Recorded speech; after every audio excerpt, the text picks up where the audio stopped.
It's like cloudy right now, so like the exposure is always changing. I probably shouldn't be wearing a white shirt for this. Let's see if I blow my shirt out. You know, there isn't a soul on this planet that doesn't love the anamorphic look, but actually I can probably think of 2 people, but point still stands. It's beautiful. Yo, Darius Britt here. I've been getting into shooting me some anamorphic lately. I've tried various filters. They've kind of worked to varying degrees. I wasn't entirely happy with what I was getting out of them. Recently, Sirui sent me their 50mm Anamorphic Prime. I got to take it for like a spin over this last couple of weeks and do some tests. In the past, they've made tripods, they've made budget wide-angle lenses and anamorphic lenses for cell phones, and now they are looking to disrupt the anamorphic prime lens market. Considering all of that, this is it's a very interesting move. Let's take a look at this bad boy. Look at that front element, just freakish goodness. The build is nice, it feels solid. The lens takes a 67mm filter thread. We got the focus ring in the front. It has a decent focus throw. The aperture ring is in the back near the rear element. This lens is completely manual. You can't perform any automatic functions in camera with this little guy. Max aperture is f1.8. The minimum focusing distance is about 2.5 feet. Sharpness test. This would be the world's most sophisticated sharpness test, only I lost my focus chart, so we're just gonna have to do this one backwards. At 1.8, it's fairly soft, not very usable. We got some vignetting, no surprises here. At f2, a little sharper, still a little vignetting going on though. f2.8 is better. f4 and f5.6 are the sweet spot. f8 through f16, we're still rocking. Pros. This is a complete anamorphic lens for about $700. That's a steal. These lenses don't start shipping until February 2020. I'm hearing that the super early bird pricing on this lens is $549. Early bird pricing is $599, and the retail is gonna be $699. But if you compare this to like a projector deal where you're like piecemealing an anamorphic setup, building an anamorphic setup with a projector lens can be pricey depending on what you're doing, and there's also the learning curve. If you want to do it right and get quality, you need to take time and do some research. The SLR Magic Anamorphic Primes run over $1,000. The Vazen Anamorphic Primes will run you about $3,200. Atlas Orion Anamorphic Primes will run you over $30,000 for a set. So by comparison, when it comes to anamorphics, this is pretty affordable. What do anamorphic lenses do? If you're not familiar with anamorphics, quick recap, these lenses allow you to get a wider aspect ratio. The whole widescreen deal started because the studios wanted to find a way to entice audiences back into the movie theater when television was taken off. That's the abridged version. There's plenty of other videos that cover the birth of widescreen. You know how we throw the letterboxes on the footage to like crop the top and the bottom to get that really nice widescreen look? Well, with a real anamorphic lens, you don't have to do that. In layman's terms, you get to see more stuff on either side of the image. If you look at that front element, it looks kind of funny, right? Because it squeezes the image horizontally, allowing you to record a wider field of view onto that sensor. Now your image is gonna look funny right out of the camera because you're gonna have to de-squeeze it in post. Anamorphics come in different squeeze factors. Some are gonna compress your image horizontally by a factor of 2, meaning that you would see twice the amount of stuff on either side than you would with a normal lens. That would be a 2x anamorphic. This lens compresses the image by a factor of 1.33x, which means you get about 30% more field of view on either side of the image. When I shoot anamorphic on my GH4, which has a 16:9 sensor, I end up getting a 2:3:5 aspect ratio. It actually gives me 236444444 or something. We're just gonna say 235. Something to keep in mind, you will need some way to de-squeeze the image while you're shooting because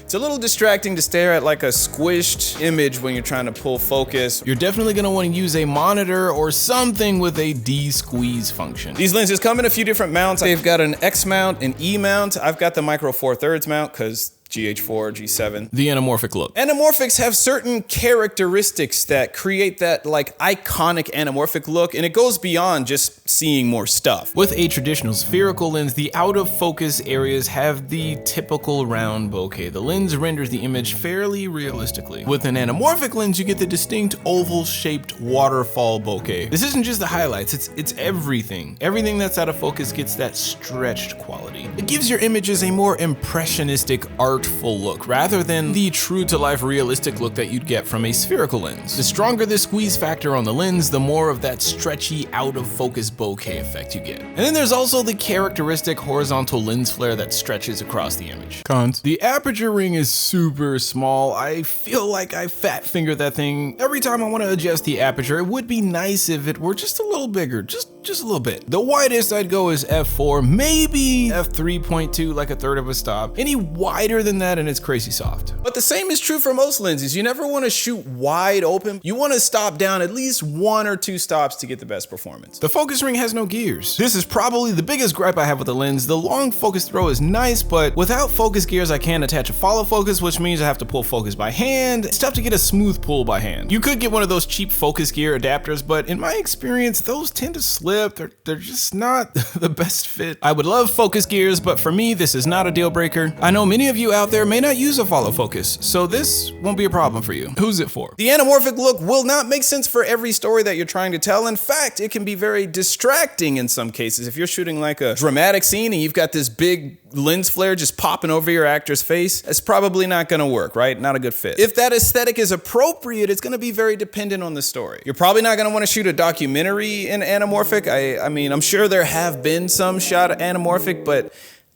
definitely seeing anamorphics in commercial shoots, definitely music videos. If you do a lot of run and gun shooting where you don't really get the time to do a lot of advanced planning for renting lenses, then purchasing an anamorphic that's affordable like this might be a good fit. It all comes down to what you're shooting, how you're shooting it, and how often you would be using the lens, because there's no point in buying a lens if you're not really gonna use it very much. All things considered, for the price, this is actually a really good lens, and if you're a beginner trying to get into anamorphic photography without spending a ton of money, this is a really good option. This is just their first lens. I think they're planning to make more of them. I would love to see a set of these, because if I'm going on a film shoot or shooting a short, I want more than 1 focal length, so at least 3 or 4. I am really digging this lens. I've got a couple of YouTube videos coming up that I've shot with it. The short film Stay Pretty is coming up. I've shot a lot of that short film with this lens. Look out for that. Sirui is running an indiegogo campaign for this little guy. If you're interested in hopping on that bus, I will leave a link to that campaign below. But if you're watching this in the future and it's available, then I will probably link to a place where you can purchase the lens. That will be an affiliate link. I do get a small commission from that.